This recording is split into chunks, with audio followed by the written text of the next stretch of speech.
अपना view point, आपके हमारे विचार। हेलो नमस्कार। आदाब सत श्री अकाल। मैं हूं आपका दोस्त अमर। और मैं हूं आपका होस्ट मोहित। स्वागत है आप सबका। वेलकम टू आवर शो अपना व्यू पॉइंट, अपने विचार अपनी राय। हम आएंगे आपसे मिलने हर संडे को 7 दिन में 7 खबरें लेकर। Main points of the week are India view point. Bihar से शुरू की गई गरीब कल्याण योजना। ये इस योजना के तहत काफ़ी श्रमिक मजदूरों को राहत मिलेगी। और नीतीश कुमार जो बिहार के सीएम हैं, उन्होंने भी धन्यवाद प्रकट किया है प्रधानमंत्री जी का। अगली न्यूज़ है दिल्ली से। दिल्ली के उपराज्यपाल अनिल बैजल ने अपना फैसला वापस लिया है। इसके तहत अब कोरोना मरीजों को 5 दिन के इंस्टीट्यूशनल क्वारंटाइन में नहीं रहना पड़ेगा। इससे दिल्ली की सरकार काफ़ी राहत महसूस कर रही है। इसके अलावा हम देखेंगे कि चीनी सामानों का बहिष्कार काफ़ी फैल रहा है, बट हम ये बताना चाहते हैं कि चीनी कंपनियां किस हद तक भारतीय बाज़ार में कब्जा कर चुकी हैं।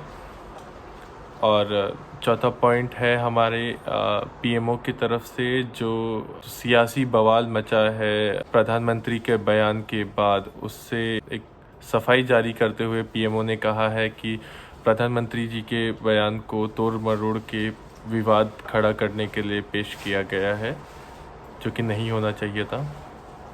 ग्लोबल व्यू पॉइंट, भारत चीन झड़प। यूरोपियन थिंक टैंक ने कहा, चीन ने की है जानबूझकर हमले की साजिश, किया नियमों का उल्लंघन।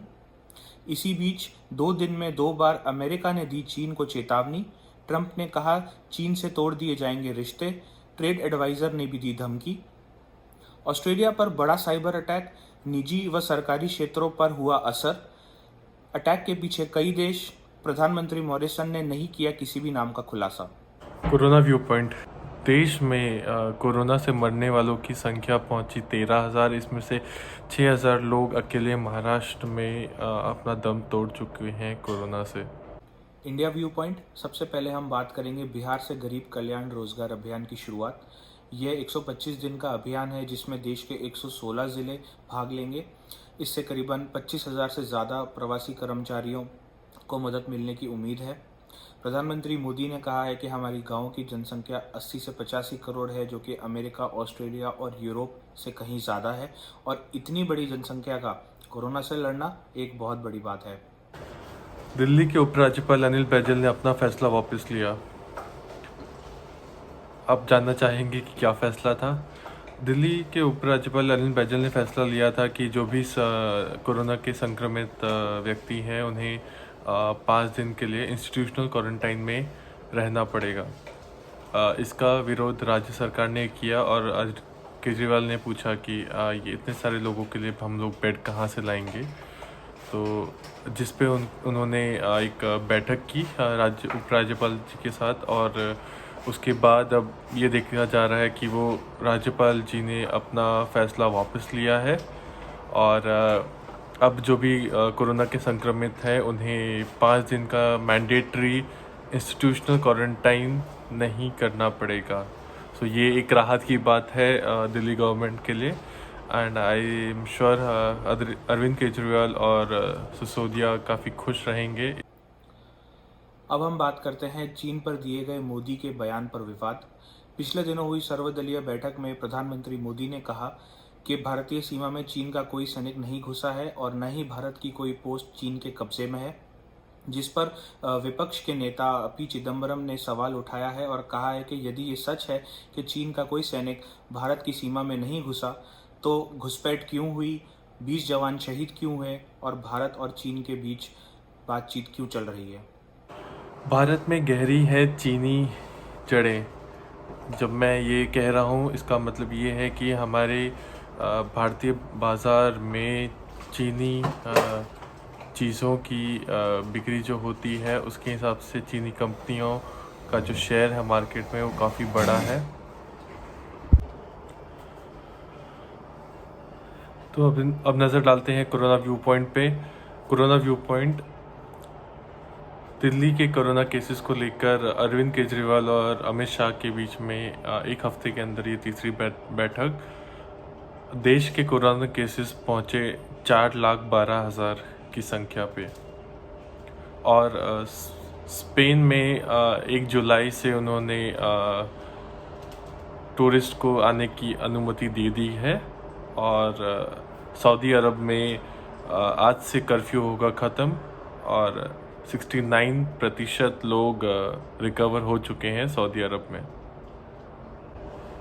और जैसा कि हम देख रहे हैं कि आज भारत में चीन के सामानों के बहिष्कार करने की होड़ लगी हुई है और ये अच्छी बात है, लेकिन हम कुछ आपको फैक्ट्स बताना चाहेंगे जिसकी वजह से आपको समझ में आएगा कि चीनी कंपनियों ने किस हद तक भारतीय कारोबार में अपनी जड़ें मजबूत कर रखी हैं।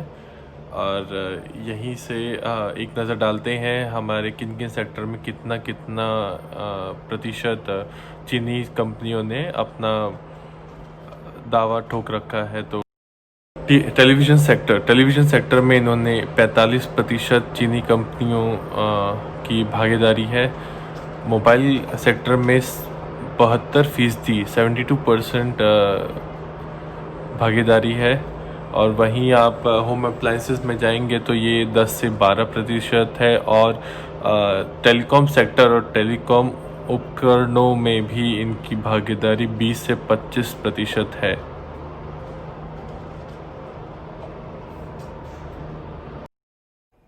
Now let me quickly share the corona counts for the week.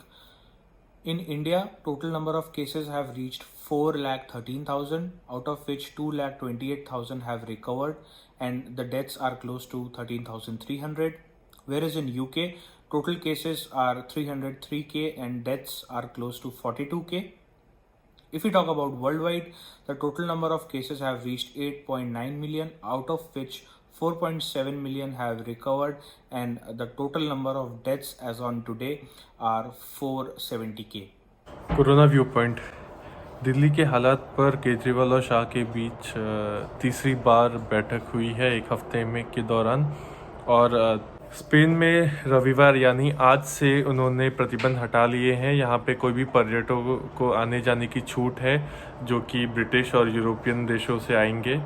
उधर सऊदी अरब ने भी कर्फ्यू हटा लिया है। वहाँ पे 69% लोग रिकवर हो चुके हैं, जबकि अभी भी अंतर्राष्ट्रीय उड़ानों में और धर्मस्थलों पे कर्फ्यू जारी रहेगा।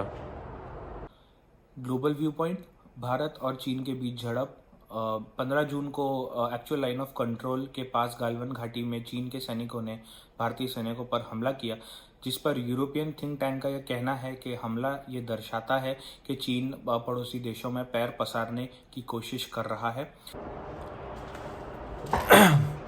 और जहाँ तक हमें पता चल रहा है कि ये जो भी चीन और भारत के बीच में जो झड़प हुई है, इसको लेकर सब लोग ने ये अपनी राय प्रकट कर रहे हैं और हमें पता चला है कि इन भारत और चीन के बीच में पिछले 27 सालों में 5 ऐसे समझौते हुए हैं जो कि बॉर्डर पे शांति बनाए रखने के लिए प्रतिबद्ध करते हैं दोनों कंट्री को। और इसी को लेके 1993 में नरसिम्हा राव जी की सरकार थी और उन्होंने जब चीन का दौरा किया था तो एक समझौता हुआ था जिसके रिलेटेड आप बॉर्डर पे कोई भी हिंसक झड़प नहीं होनी चाहिए और हिंसा नहीं भड़कनी चाहिए। और 2014 से लेकर अब तक 2020 तक जहाँ तक हमारे सूत्रों से पता चला है कि प्रधानमंत्री और नरेंद्र मोदी और चाइना के प्रेसिडेंट शी जिनपिंग के बीच में 18 बार मुलाकातें हो चुकी हैं। मुझे लगता है यहाँ पे जब हमारे भारतीय जवान मारे गए तो उन्होंने चाइनीज़ सोल्जरों ने जो डंडे लिए थे उसमें कीलें लगी हुई थी और काफ़ी नुकीले हथियार थे और ये सब चलाए उन्होंने, तो वो इस सब समझौते को के अगेंस्ट है और ये दिखाता है कि चाइना ने जो समझौता है वो तोड़ा है यहाँ पर। वहीं अमेरिका के प्रधानमंत्री डोनाल्ड ट्रंप ने बुधवार रात मीडिया से धमकी देते हुए ये कहा कि वे चीन से किसी प्रकार का कोई रिश्ता नहीं रखना चाहते हैं। हालांकि चीन से रिश्ते खत्म करने के विकल्प पर भी उन्होंने बात की, लेकिन इसकी वजह नहीं बताई। वहीं अमेरिका के ट्रेड एडवाइजरी रॉबर्ट लाइटहाइजर ने भी कहा है कि चीन से अब रिश्ते बढ़ने की संभावना बेहद कम है। ऑस्ट्रेलिया पर साइबर अटैक। प्रधानमंत्री मॉरिसन ने कहा है कि जो साइबर अटैक हुआ है वो गवर्नमेंट और प्राइवेट सेक्टर्स की काफ़ी कंपनियों पे हुआ है, और जहाँ तक उन्हें पता है कि कोई देश है, उसे उन्हें लग रहा है, रदर उन्होंने बोला है, उन्हें ये नहीं बोला है कि उन्हें पता है, बट उन्होंने खुले तौर पे किसी पे भी आरोप लगाने से बचे हैं। इसी बीच उन्होंने यूके के प्राइम मिनिस्टर बोरिस जॉनसन से बात की है, और जहाँ तक जब उनसे पूछा गया कि क्या आपको चीन पर शक है कि ये साइबर अटैक चीन ने किया होगा, तो उन्होंने कहा है कि वो खुले तौर पे किसी पे भी शक करने से बचेंगे। Celebrity view point. सबसे पहले बात करते हैं सुशांत सिंह राजपूत की आत्महत्या के केस के बारे में, जो कि अब तेज़ी पकड़ रहा है। मुंबई पुलिस की 3 टीमें गठित हुई हैं और रिया से फिर पूछताछ की तैयारी की जा रही है। रिया सुशांत की 3 में से 2 कंपनियों में पार्टनर रह चुकी हैं और गुरुवार को भी उनसे 11 घंटे की पूछताछ की गई है। उनकी पूर्व गर्लफ्रेंड अंकिता लोखंडे से भी पूछताछ की संभावना है। वहीं नेपोटिज्म पर सोशल मीडिया पे बहुत आक्रोश है और जनता इस पर कड़े कदम उठाने की मांग कर रही है। सेलिब्रिटी व्यू पॉइंट में जब हम बात कर रहे हैं, हम अपने भारतीय जवानों को कैसे भूल सकते हैं। जहाँ तक हमें पता चला है कि जो 15 जून को जो झड़प हुई थी इंडिया और चाइना के सोल्जर्स के बीच में, उसमें हमने 20 हमारे भारतीय जवानों को खो दिया है। एंड हमारी और हमारी टीम की तरफ से पूरी संवेदना है उन शहीदों के परिवारों से, और उनके शहादत को सलाम है हमारी तरफ से। वो किसी भी सेलिब्रिटी से ऊपर हैं और उनसे बड़ा कोई सेलिब्रिटी है नहीं। उन्होंने निहत्थे होने के बावजूद 43 चाइनीज़ सोल्जर्स को मौत के घाट उतारा, अपनी मातृभूमि की रक्षा की, और इसके लिए देश हमेशा उन्हें याद रखेगा। जय हिंद, जय भारत, जय माता दी। So with this we come to our end of the show. अपना व्यू पॉइंट आप बताइए, आपको कैसा लगा इस बार का शो, और आपको क्या चाहिए कि हम और इसमें क्या कवर करें। प्लीज़ अपने कमेंट बॉक्स में रखिए। And thanks for watching this. Do like, subscribe to our channel and share with your friends so that they also stay updated with the new and current news. Thank you. Till then, signing off. Bye bye.